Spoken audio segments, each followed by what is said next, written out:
Hello class 11, চলে এসেছি তোমাদের ফার্স্ট সেমিস্টারের জন্য একটা ভীষণ ইম্পর্টেন্ট এমসিকিউ নিয়ে। তো কি বলা রয়েছে এমসিকিউতে? বলা রয়েছে একটি গতিশীল কণার দূরত্ব সময় সমীকরণ বলে দিয়েছে, চেয়েছে কণাটি সর্বোচ্চ ধনাত্মক বেগ এবং কণাটির বেগ কখন শূন্য হবে সেই টাইমটা চেয়েছে। এই দুটো কোশ্চেন চেয়েছে। তাহলে চলো করা যাক। সমীকরণ কি বলেছে? x = 4t - 6t²। এটা হচ্ছে দূরত্ব বলে দিয়েছে। এটা দূরত্ব সময় সমীকরণ, দূরত্ব। তাহলে আমরা dx/dt করলে কি পাবো?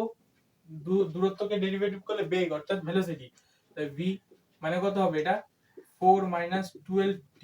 এবার এই বেগটা কখন ম্যাক্সিমাম হবে? যখন t = 0 হবে। কারণ আমাদের চেয়েছে কি ধনাত্মক বেগ কত চেয়েছে। তাহলে যখন t = 0 তখন বেগ হলো সর্বোচ্চ।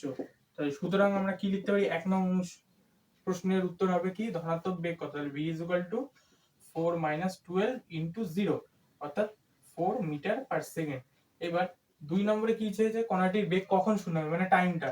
এইটা এই সমীকরণটা লিখবো আমরা 0 = কখন শূন্য হবে বলেছে, সেই শূন্যের সাথে সমান 4 - 12t।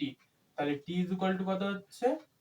4/12 অর্থাৎ 1/3 সেকেন্ড। তাহলে t এর মান বেরোলো কত? 1/3 সেকেন্ড।